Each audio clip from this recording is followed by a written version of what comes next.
예민한 분들은 다른 사람이 내가 한 말을 다 기억하고 있다고 생각해요. 그게 큰 오류 중에 하나입니다. 부모님이 계시는데 기능을 거의 못 하셨을 경우 약간 애착 관계에 문제가 생기거든요. 내가 예민하고 민감하다 그러면은 사람을 찾아가는 노력이 필요하거든요. 다른 사람한테 너무 잘하려고 그래요. 뭔가 폐를 너무 안 끼치려고 그러고 그것도 문제입니다.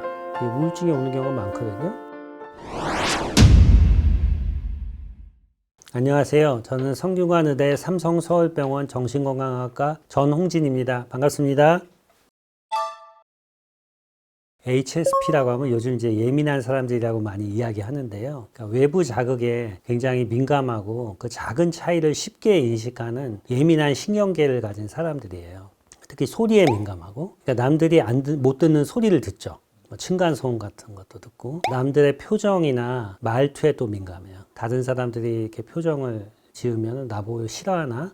나보고 뭐라 그러나 이런 생각을 하고요. 다른 사람이 그냥 넘겨버릴 거를 다 기억하게 되고 거기에 신경을 쓰는 이런 예민한 분들을 HSP라고 하죠.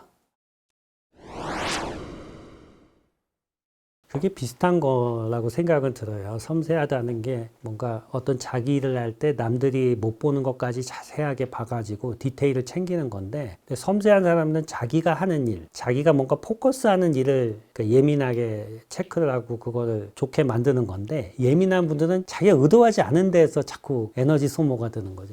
나는 이거 하고 싶지 않은데 소리에 민감하고 싶지도 않고 표정에 신경 쓰지도 않고 싶고 운전할 때 그렇게 에너지를 쓰고 싶지도 않은데 에너지가 그냥 배터리가 쫙 떨어지니까 실제 자기 일할 때는 힘드신 거예요. 그 직장에서 일할 때는 힘든 거죠. 그 선택과 집중이 조금 힘드시다고 할까요?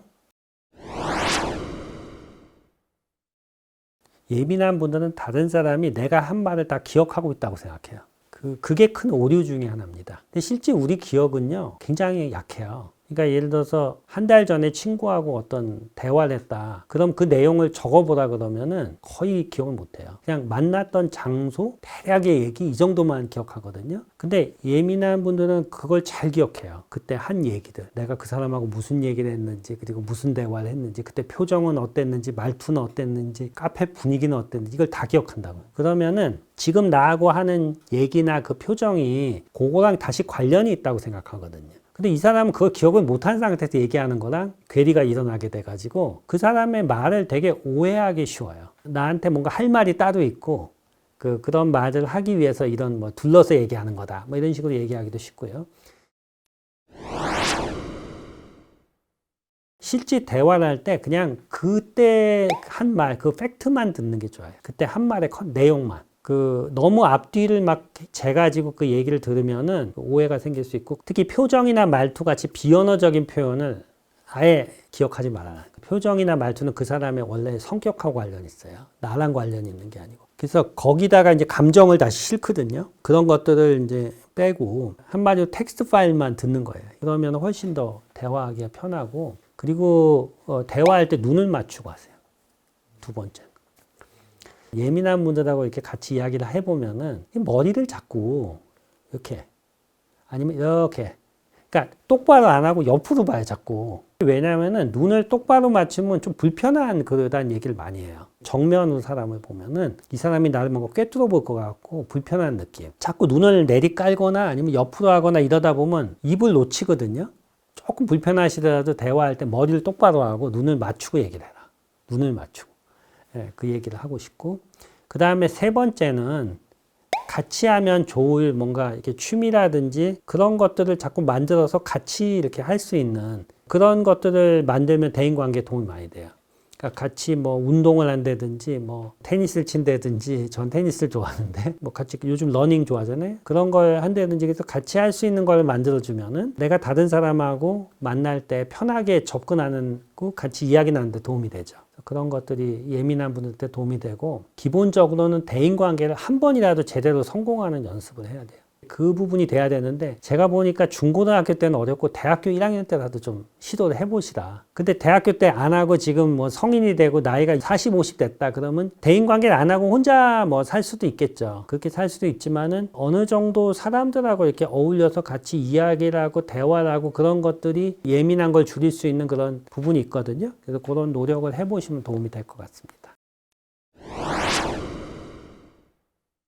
너무 많은 데이터량이 들어오는 거예요. 그 사람의 표정, 말투, 이야기하는 내용, 주위의 분위기, 그 사람이 전에 이야기했던 것까지 또 연상이 되거든요. 그 사람의 표정이 안 좋으면은 이전에 나하고 이야기했던 것이 혹시 기분이 나빠서 지금 이런 표정을 짓고 있나? 이런 식으로까지 생각을 이어지게 되니까 힘들어지는 건데 실제 그 사람은 다 기억하지 못하는 경우가 많아요. 그런 것 때문에 실제 대화할 때 굉장히 어려움을 겪게 되고 너무 많이 그러니까 이야기할 때 미리 검열을 하게 돼요. 자기 검열. 얘기할 때 상당히 부담스러워지는 거죠, 점점. 불편했던 대인관계 경험이 그런 원인으로 작용한다고 보면 불편했던 대인관계 경험도 영향이 있는 경우가 많아요.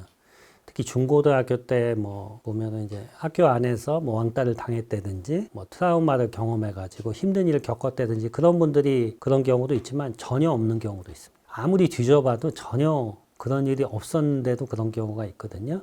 좀 타고난 경우도 있어요. 그래서 그런 분들 보면은 어머님이나 아버님도 비슷한 경우가 많아요. 그러면 유전적인 영향이라고도 봐야 뭐 유전까지는 아니지만 체질적인 영향이 있습니다. 어머님도 그렇게 예민하고 민감하고 또 사람들 앞에 가면 막 숨이 답답하고 막히는 것 같고 잠도 못 자고 그런 게 있었는데 자녀들도 그런 경우가 있고요. 예민한 분들이 또 그 특징적인 카페인에 되게 민감하거든요. 커피에. 우리가 커피를 마시면은 심장이 좀 두근거리잖아요. 근데 굉장히 그게 더 심해요. 그런 것들이 그 카페인을 좀 대사를 잘 못하는 특성하고도 관련이 있는데 그런 분들 부모님께 여쭤보면 자기도 커피를 못 마신다. 커피 한 잔만 먹고 막 심장이 두근거리고 숨이 막혀서 그런 특성들도 체질적으로 비슷한 경우가 많습니다. 일단 뇌 모양이 다른 건 아닌데 제가 MRI를 굉장히 이제 많이 보거든요. 뇌 구조를. 실제 구조가 다른 건 아닌데 실제 기능적으로 보면 그렇습니다. 이렇게 작은 자극을 줬을 때 깜짝 놀라거나 우리 교감신경계라고 해서 우리 긴장하는 신경이 흥분되는 게 그러니까 훨씬 잘 일어나요.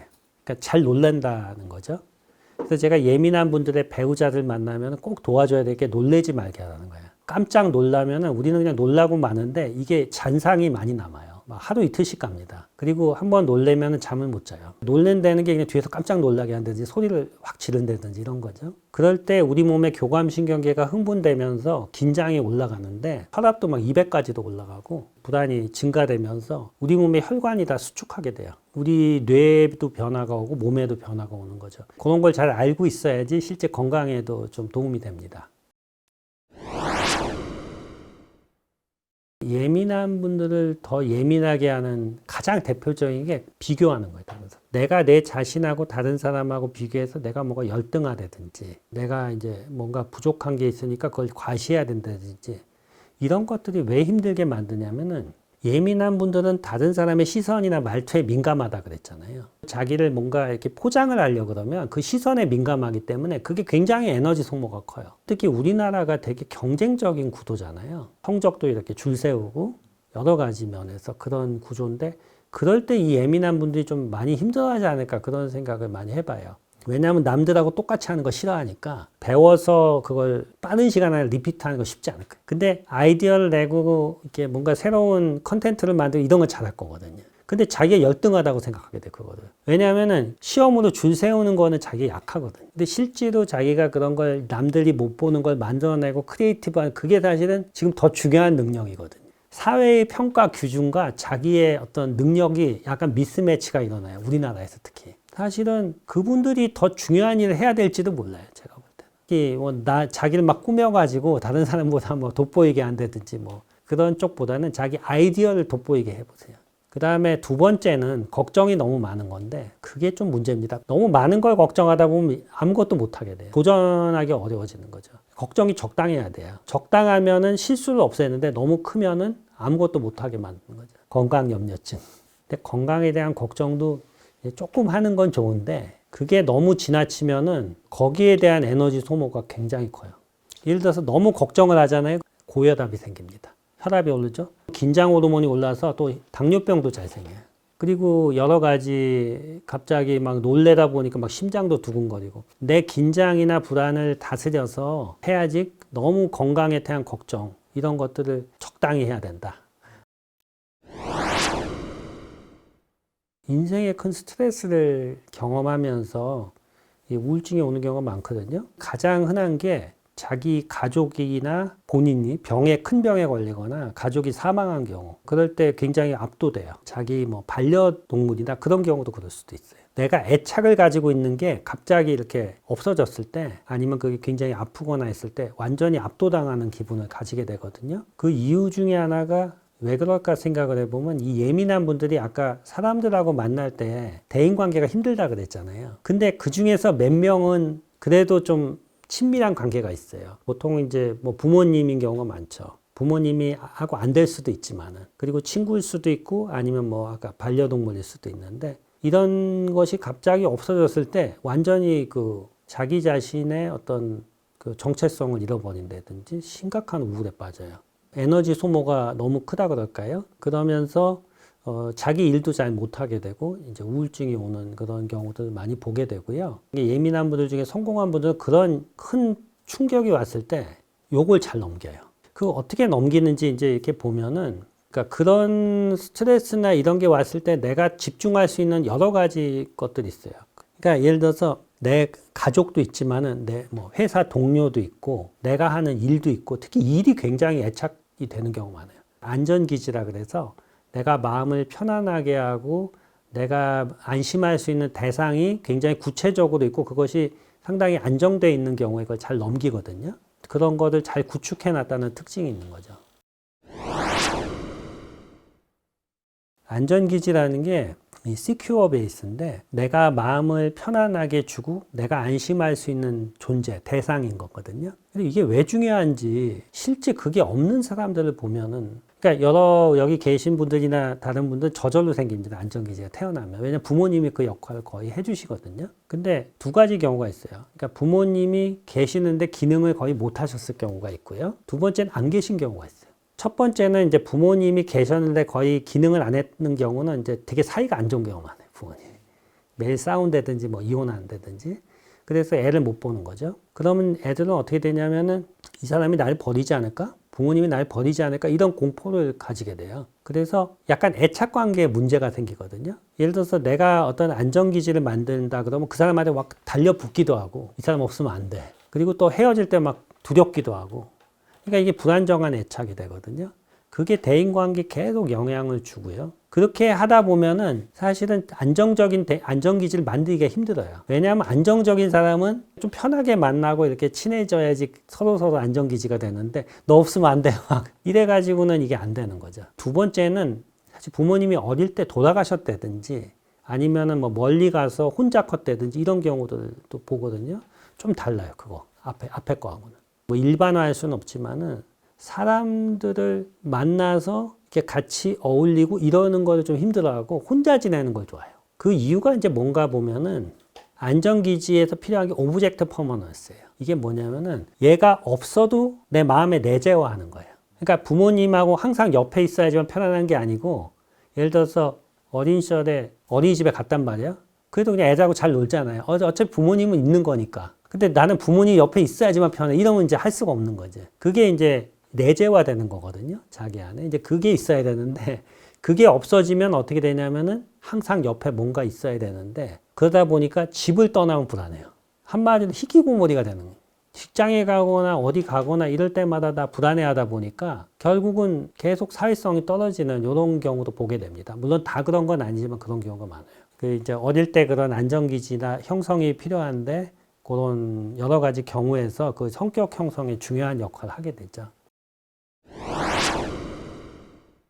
안전기지 형성이 안 됐고 자기는 불안하고 막 예민하고 이래요. 내가 예민하고 민감하다 그러면은 안전기지로 할 수 있는 사람을 찾아가는 노력이 필요하거든. 이 사람들의 태어난 환경이나 그 부모님과의 관계, 이런 게 우리가 생각하는 것 이외로 너무 다양해요. 어려운 사람들 너무 많고요. 그 경제적인 거하고 별로 관련이 없어요. 그게 잘 산다고 꼭 그런 게 아니에요. 첫 번째 얘기를 드리자면 이런 경우가 있었습니다. 어릴 때 아버님이 너무 폭력적이에요. 그래서 뭐 엄마도 때리고 자기도 때리고 굉장히 이런 술 마시고 폭력을 하는 집에 딸로 컸는데, 그러면은 되게 어떻게 되냐면은 분노가 있어요. 기본적으로. 특히 남자에 대한 분노가 있습니다. 아버지에 대한 분노가 아니고 전체 남자에 대한 분노가 있는 경우가 많아요. 그런데 이런 분들 중에서 또 이게 이제 아까 이렇게 사회생활 하시다가 좋은 분을 또 만나가지고 또 결혼도 하고 이 사람이 좀 스테이블하고 안전 기지를 형성해 주잖아요. 잘 지내요. 그 다음에 왜 그러냐면 자기 아버님하고 좀 대칭적인데 그 역할을 해주는 거예요. 그러면서 좀 편안하고 오히려 안심이 되는 거죠. 사람들과 관계에서 좋은 기억들을 만들어주고 내 자신이 그 사람한테 좋은 기억 속의 어떤 상황으로 자꾸 만드는 게 도움이 된다고 제가 말씀드리고 싶습니다. 그다음에 두 번째는 사람도 사람이지만 직업이 되게 중요해요. 직업. 그 직업이라는 게 왜 중요하냐면 아까 스티브 잡스나 머스크 같은 경우도 만약에 그 일을 못하게 하면 그분들은 우울증 빠질지도 몰라요. 왜 그러냐면 그 일 자체가 너무 재밌거든요. 사람들 앞에 나서서 막 발표도 하고 자기 만든 거 막 자랑도 하고 얼마나 재밌어요. 신나잖아요. 그러니까 재밌는 거예요, 그분들이. 그분들 그게 안정기제예요, 자기 아버님이 뭐 암으로 돌아가셨어요. 뭐 위암으로 돌아가셨는데 자기가 이제 어릴 때 그것 때문에 이제 한이 됐는데 얘도 자기는 병원에서 뭐 간호사로 일하면서 위암 환자를 도와준다. 그럼 그게 굉장히 크게 컴펜세이션이 됩니다. 그걸 하면서 이렇게 내가 마음이 편해져요. 일론 머스크나 스티브 잡스 같이 그거하고 요게 일이 딱 맞아떨어지면 엄청난 프로덕티비티가 나는 거거든요. 그래서 실제로 그 연구에 가면은 이게 큰 업적을 내는 사람 중에서 결핍이 있는 사람들이 많아요. 그런 결핍이 결국은 자기만의 그 모티베이션이 되고 예민한 것이 남들과 다른 생각을 하게 하고 이런 식으로 진행하는데 성공한 케이스가 되죠. 직업이나 자기 주위의 사람들이 안전기지 형성을 하면서 내 자신의 예민성이 뭔가 능력으로 발휘되게 이렇게 도와주는 그렇게 했을 때 이게 제대로 성공하는 쪽으로 가는 경우를 많이 보게 돼요. 저는 이제 예민한 분들을 많이 보면서 느끼는 거는 그 예민한 분들이 가지고 있는 그런 것이 이게 핸디캡이 아니고 오히려 능력이 될 수 있다 이런 생각을 많이 하게 되고요. 그 능력이라는 것이 결국은 내가 어떤 능력을 가지고 있는지 자꾸 생각해보고 다양한 측면에 이거를 도전을 해봐야지 결국은 알 수 있는 게 아닌가 생각이 듭니다. 그리고 다른 사람하고 비교하거나 다른 사람보다 이렇게 돋보이려고 에너지를 쓰지 마시고 그런 에너지를 혹시 자기애가 사람들하고 편안하게 지내고 같이 대화를 해도 편안하게 이야기할 수 있는 그런 안전기지를 만드는데 내 에너지를 쓰고 노력을 하시면은 자신의 예민성이 오히려 능력이 되는 그런 기회가 오지 않을까 이렇게 생각이 됩니다. 예민한 사람들이 외부 자극에도 민감하고 에너지 소모가 크고 그렇기 때문에 힘들게 살아오신 것이 많으셨을 거예요. 자기의 예민성을 잘 확인하고 그것이 좋은 쪽으로 발휘될 수 있으면은 오히려 자기의 능력이 되고 그것이 자기의 직업이라든지 가정생활에서 큰 힘이 될 수 있거든요. 그래서 그거를 자꾸 억누르고 억압하려고 하지 말고 나만의 안정기지를 만들어서 내 자신을 완전히 쉬게 만들고 편안한 상태에서 그 능력이 자기의 직업이라든지 대인관계에 도움이 될 수 있도록 잘 발휘되기를 바랍니다.